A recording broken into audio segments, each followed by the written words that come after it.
बिस्मिल्लाहिर्रहमानिर्रहीम।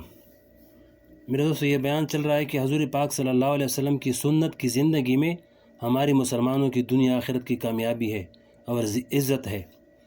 आज फरमाया कि आज मुसलमान ज़लील क्यों है। नबी करीम सल्लल्लाहु अलैहि वसल्लम की सुन्नतों की इत्तिबा में, आपकी सुन्नतों की तामील में इन हज़रात सहाबा ने दुनिया भर में अपना लोहा मनवाया। और आज हम पर यह खौफ मुसल्लत है कि अगर फ़लाँ सुन्नत पर अमल कर लिया तो लोग क्या कहेंगे, अगर फ़लाँ सुन्नत पर अमल कर लिया तो दुनिया वाले मजाक उड़ाएंगे, इंग्लैंड मजाक उड़ाएगा, फ़लाँ मुल्क वाले मजाक उड़ाएंगे। इसका नतीजा ये है कि सारी दुनिया में आज जलील हो रहे हैं। आज दुनिया की 1/3 आबादी मुसलमानों की है। आज दुनिया में जितने मुसलमान हैं, इतने मुसलमान इससे पहले कभी नहीं हुए। और आज मुसलमानों के पास जितने वसाइल हैं, इतने वसाइल इससे पहले कभी नहीं हुए। लेकिन हुज़ूर पाक सल्लल्लाहु अलैहि वसल्लम ने फरमा दिया था कि एक ज़माना ऐसा आएगा कि तुम्हारी तादाद तो बहुत होगी, लेकिन तुम ऐसे होंगे जैसे सैलाब में बहती हुई तिनके होते हैं, जिनका अपना कोई इख्तियार नहीं होता। आज हमारा ये हाल है। अपने दुश्मनों को राज़ी करने के लिए अपना सब कुछ कुर्बान कर दिया, अपने अखलाक छोड़ दिए, अपने अमाल छोड़ दिए, अपनी सीरतें छोड़ी, अपने किरदार छोड़ दिए और अपनी सूरत तक बदल डाली। सर से लेकर पाँव तक इनकी नकल उतार कर ये दिखा दिया कि हम तुम्हारे ग़ुलाम हैं। लेकिन वो फिर भी खुश नहीं है और रोज़ाना पिटाई करते हैं मुसलमानों की। कभी इसराइल पिटाई कर रहा है, कभी कोई दूसरा मुल्क पिटाई कर रहा है। लिहाजा एक मुसलमान जब हुज़ूर पाक सल्लल्लाहु अलैहि वसल्लम की ज़िंदगी को और उसकी सुन्नत को छोड़ देगा तो याद रखो, इसके लिए ज़िल्लत के सिवा कुछ नहीं होगा। एक शायर गुज़रे हैं, असद मुल्तानी मरहूम, उन्होंने बड़े अच्छे हकीमाना शेर कहे हैं। फरमाया कि किसी का आस्ताना ऊंचा है इतना कि सर झुक कर भी ऊंचा ही रहेगा। हंसे जाने से जब तक तुम डरोगे, ज़माना तुम पर हंसता ही रहेगा।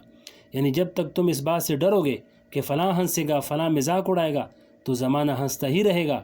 और देख लो कि आज हंस रहा है। और अगर तुमने नबी करीम सल्लल्लाहु अलैहि वसल्लम के कदम मुबारक पर अपना सर रख दिया और आपकी सुन्नतों की इत्तिबा कर ली, तो फिर देखो कि दुनिया तुम्हारी कैसी इज़्ज़त करती है। यहाँ एक बात और अर्ज़ कर दूँ, वो ये है कि एक सवाल ये पैदा होता है कि आप कहते हैं कि सुन्नतें छोड़ने से ज़िल्लत होती है, लेकिन हम देखते हैं, यानी दीन पर न चलने से आदमी ज़लील होता है। लेकिन हम देखते हैं कि सारे कुफ़ार मशरिकीन, अमेरिका और दूसरे यूरोपीय ममालिक वाले, सब ने दीन को छोड़ दिया है, सुन्नतें छोड़ रखी है, और इसके बावजूद वो खूब तरक्की कर रहे हैं और ख़ूब इनकी इज़्ज़त हो रही है। इनको क्यों तरक्की हो रही है? बात असल में ये है कि तुम साहिब ईमान हो, तुमने मोहम्मद सल्लल्लाहु अलैहि वसल्लम का कलमा पढ़ा है।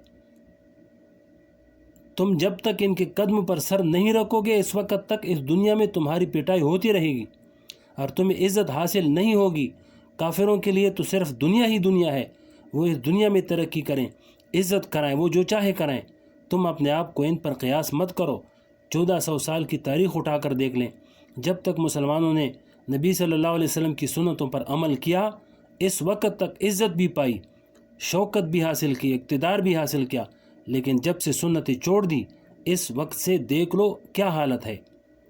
बहरहाल तकरीरें तो होती रहती हैं, जलसे भी होते रहते हैं, लेकिन इस तकरीर के नतीजे में हमारे अंदर क्या फ़र्क वाक़ई हुआ है। इसलिए आज एक काम का अहद करें कि हम इस बात का जायज़ा लेंगे कि हम हज़ूर सल्लल्लाहु अलैहि वसल्लम की कौन सी सुन्नत पर अमल कर रहे हैं और कौन सी सुन्नत पर अमल नहीं कर रहे हैं, और कौन सी सुन्नत ऐसी है जिस पर हम फ़ौरन अमल शुरू कर सकते हैं, और कौन सी सुन्नत ऐसी है जिसमें थोड़ी सी तवज्जो की ज़रूरत है। लिहाजा जो सुन्नत ऐसी है जिस पर हम फ़ौरन अमल शुरू कर सकते हैं, वो आज से शुरू कर दें और इसका एहतिमाम करें।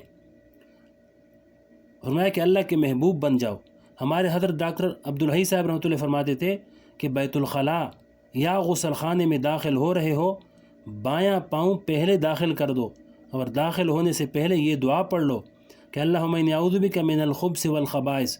और ये नियत कर लो कि ये काम मैं हज़ूर अक़दस सल्लल्लाहु अलैहि वसल्लम की इत्तिबा में कर रहा हूँ। बस फिर जिस वक़्त ये काम करोगे, अल्लाह ताला की महबूबियत हासिल हो जाएगी। इसलिए कि अल्लाह ताला ने कुरान करीम में फ़रमाया है, फत्तबिऊनी युहिब्बुकुमुल्लाह। अगर तुम मेरी इत्तिबा करोगे तो अल्लाह ताला तुम्हें अपना महबूब बना लेंगे। लिहाजा अगर छोटे छोटे काम सुन्नत का लिहाज करते हुए कर लिए जाएं بس محبوبیت حاصل ہونے لگے گی، اور جب سراپا اتباع بن جاؤ گے تو کامل محبوب ہو جاؤ گے۔ ہمارے حضرت ڈاکٹر عبدالحی صاحب رحمۃ اللہ فرمایا کرتے تھے کہ میں نے مدتوں اس بات کی ریاضت اور مشق کی ہے کہ گھر میں داخل ہوا، کھانا سامنے تیار پڑا تھا، بھوک شدت کی لگی ہوئی ہے اور کھانے کو دل چاہ رہا ہے، لیکن ایک لمحے کے لیے رک گئے کہ کھانا نہیں کھائیں گے، پھر دوسرے لمحے دل میں یہ خیال لائے کہ حضور اقدس صلی اللہ علیہ وسلم کی سنت کیا تھی کہ جب آپ کے سامنے اچھا کھانا آتا تھا تو آپ صلی اللہ علیہ وسلم اللہ تبارک و تعالیٰ کا شکر ادا کر کے کھا لیتے تھے۔ اب ہم بھی حضور پاک علیہ السلام کی اتباع میں کھانا کھائیں گے، لہذا اب جو کھانا کھایا وہ حضور پاک صلی اللہ علیہ وسلم کی اتباع میں کھایا، اور اس پر اللہ تعالیٰ کی محبوبیت بھی حاصل ہو گئی اور پیٹ بھی سیر ہو گیا اور بھوک بھی ختم ہو گئی۔ گھر میں داخل ہوئے اور بچہ کھیلتا ہوا اچھا معلوم ہوا اور دل نے چاہا کہ اس کو گود میں اٹھا لوں، لیکن ایک لمحے کے لیے رک گئے کہ نہیں اٹھائیں گے، پھر دوسرے لمحے دل میں یہ خیال لائے کہ نبی کریم صلی اللہ علیہ وسلم بچوں پر شفقت فرماتے ہوئے ان کو گود میں اٹھا لیا کرتے تھے، میں بھی نبی صلی اللہ علیہ وسلم کی اتباع میں بچے کو گود میں اٹھاؤں گا۔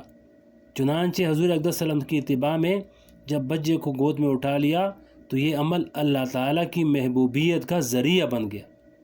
دنیا کا کوئی ایسا کام نہیں جس میں اتباع سنت کی نیت نہ کر سکتے ہوں۔ آپ کی سنتوں پر کتاب چھپی ہوئی ہے، اسوہ رسول صلی اللہ علیہ وسلم، وہ کتاب سامنے رکھ لیں، ایک ایک سنت دیکھتے جائیں اور اپنی زندگی میں داخل کرتے جائیں، پھر دیکھو گے انشاءاللہ ان سنتوں کا کیسا نور حاصل ہوتا ہے، اور پھر تمہارا ہر دن سیرت النبی صلی اللہ علیہ وسلم کا دن ہوگا، اور ہر لمحہ سیرت النبی صلی اللہ علیہ وسلم کا لمحہ ہوگا۔ اللہ تعالیٰ مجھے اور آپ سب کو اس پر عمل کرنے کی توفیق عطا فرمائے۔ وآخر دعوانا الحمدللہ رب العالمین۔